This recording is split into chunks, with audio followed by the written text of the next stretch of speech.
Hi everyone, delonewolf here. Welcome back to some EVE Online. Welcome back also to Jita because I want to make this extra little video and talk a little bit about Plex prizes. In the last week or so, we've seen a lot of topics pop up on Reddit and on the forums as well about Plex prizes, and that is because of this right here. Plex prizes were going stratospheric up towards 3.5 million ISK. They are still currently selling for 3.4 million ISK in Jita, and well, just a little bit below that in the player-owned trade hubs around Jita. So extremely expensive Plex at the moment. This is pretty much 1.7 billion ISK for 30 days game time. Highest price ever, I believe, and it definitely got a lot of people talking about not only Plex, but what was happening around the game in general. And so I thought I'd give you guys my opinion and my thoughts about this. And let's maybe start with that. It's definitely an opinion, and these are thoughts that we have because unfortunately we don't have all the data. We would need much more information from CCP in order to fully understand what's happening in the Plex market.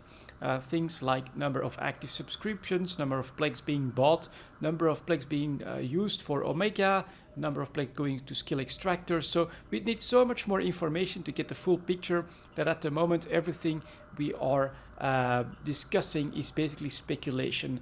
But I think that there is very little doubt that a major component of the increase in price at the moment is these babies, the skill extractors, because they've basically made it possible to create characters that are skill point farms, SP farms. That is basically an account with 3 characters on that. All 3 of those characters are plexed.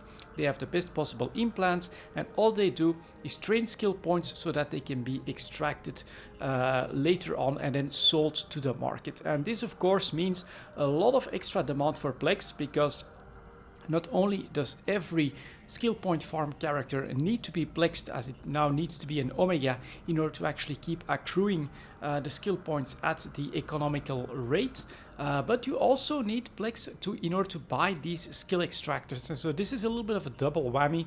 That does mean increased demand on Plex in general, and thus increased prices unless supply would somehow follow suit. Now CCP has done a couple of sales here and there, but you can clearly see that the impact, you see one right here and one right here, the impact has been pretty small, and in general the trend towards 1-year highs, and I think pretty much all-time highs for Plex at the moment has been nigh unstoppable.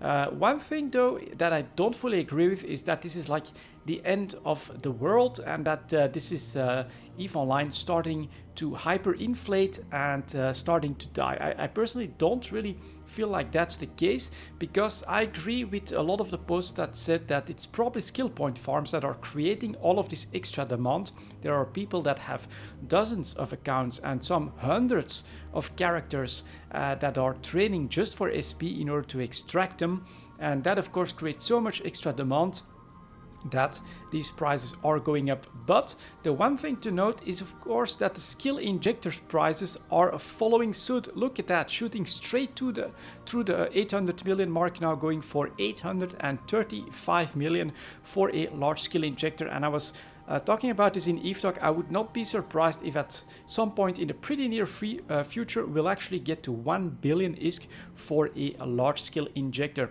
And what this means is that there is another side to the equation. There is not just inflation or speculation and the increased price of Plex. There is also an incredible demand for skill points, for skill injectors. And I think that this is really the crux of the story. I really do think that we are basically in a new environment because of the skill extractors, and we are now starting to really see the impact that this has on the game. A lot of people complain about these higher Plex prices, and I think that they're just part of that new ecosystem. But personally, I am reserving judgment on saying whether or not this is good or bad for the game, because I think that only the future can tell. And if I look at it from the broader perspective in the gaming environment in general, this is just another sign that instant gratification at the moment is the name of the game. It's what's winning out in a lot of games, providing the option to pay for the shortcuts is basically something that a lot of games are doing, and it seems to be economically viable for some reason. I personally never use a skill injector. I also don't plan to extract skill points or anything like that, but considering that the prices here are going up just the same as the skill extractors and the Plex prices, this does indicate that this demand is there. There is this interest to be able to switch your SP around, or to instantly get a new alt and put it in a carrier, put it in a Rorcal, put it in certain ships that you either enjoy playing or that you consider to be the best at the moment. And so I don't see this as a sign that the game is dying, but I do see this as a sign that the game has changed substantially because of the skill extractors. And so I thought I'd talk a little bit more about that as well. When skill extractors were first announced, as I said, I don't think that they're against the sandbox rule, but my biggest fear is that they will shorten the lifespan of at least content, if not the game. And so that is the gamble that is still being taken here. Will this cut down on the lifespan of EVE Online itself? Now, luckily for us, I still believe that CCP has the ambition to have an EVE Online forever. That's really still what they want to do, but they took the gamble of skill extractors, which from the purely business standpoint was one of short-term profits, because we can clearly see that the demand for this instant gratification exists in EVE Online and in the gaming scene in general. So this is not something that they did out of the blue. I think that if they do some market research, that they will probably have found that, yeah, this is something that does work in the current gaming market. But the threat that we are seeing is, and one thing that I didn't think about, is that not only are these skill extractors lowering the lifespan of any new content that CCP develops, because they no longer have the option of putting new stuff behind expensive and long training skills, it has also really put them in a tight spot when it comes to balance changes, because at the moment it is basically possible for the player base to instantly chase after the new meta. Rorcal becoming the very best mining ship, and in no time Rorcal became the Nosec meta with the powerful and the most established groups. Other players probably felt like they had no other choice but to follow suit, and as a result, CCP has made it very difficult to them to keep up with the balance demands of the player base and the game, because any change that they do gets absorbed now in a matter of days. Let's take the most the craziest option that we could now think of. For instance, CCP would decide that they are tired of the pirate battleships like the Macarial being the very dominant meta in Nosec, and for that they would develop a completely new battleship, a Tech 3 battleship that is meant to become the ship of the line. Well, unfortunately, that's no longer really a very good option. You could say, well, Tech 3 skills, that's gonna take some months. This means that they have time to watch the meta evolve, to watch that market grow, and to maybe balance it out a little bit so that they can see exactly how the game absorbs this new change. That's just not going to work with the skill extractors anymore. A new ship, even if it costs expensive and large skills, is just gonna get skilled into so massively right away that the complaints are going to switch maybe a week after they would introduce that new ship, from Macarials to these new fantastic Tech 3 or whatever type of battleships that have basically replaced this meta. And so on a balance perspective, this is something that I hadn't thought of when they first announced the skill extractors.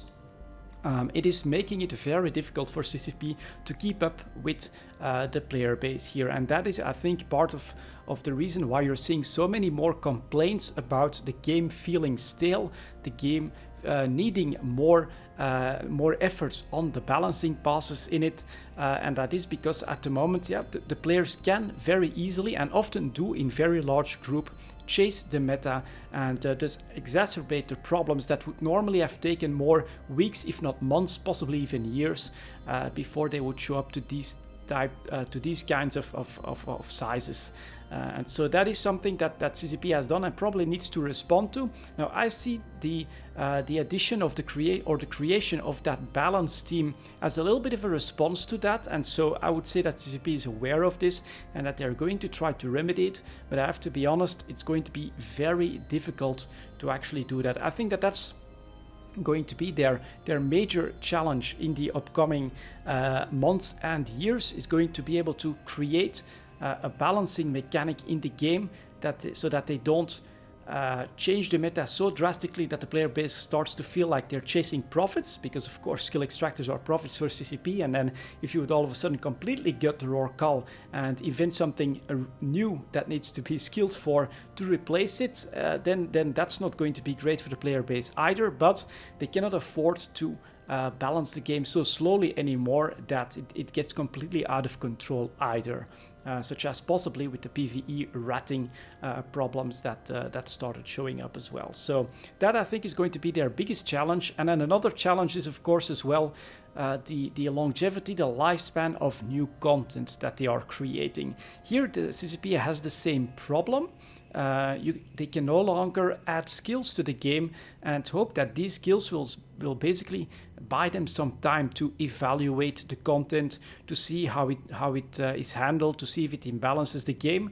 If it's the very best, if it's the new meta, people are going to start to so massively do it, so massively skill into it, that the imbalances are going to really show their problems much more quickly than what they did before the era of skill extractors. Now here again, I do think that CCP is looking into solutions, and for that, I mean, there are plenty of ways for game content to have some sort of timing mechanics that should increase the lifespan of this new content.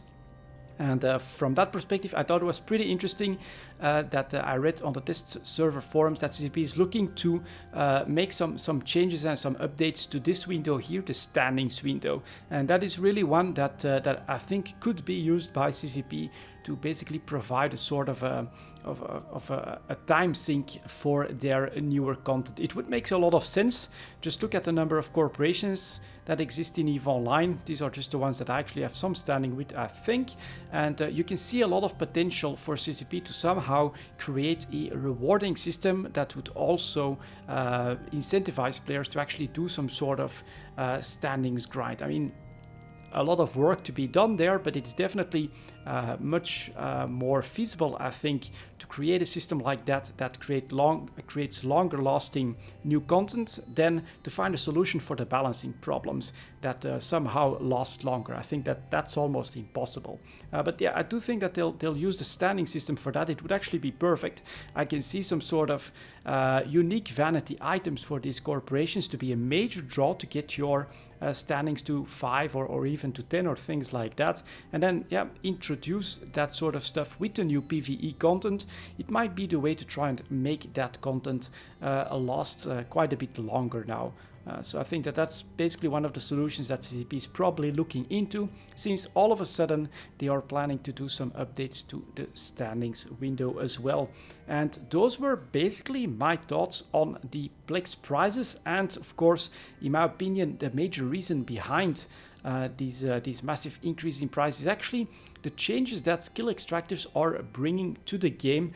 Good or bad, I don't really have an opinion on that. I think only the future will be able to tell, but I do think, as I've said, that this puts CCP in front of a very difficult challenge, and that the upcoming months, with all the new content that they're promising, and of course their attempts to balance structures, for instance, and the new balance team that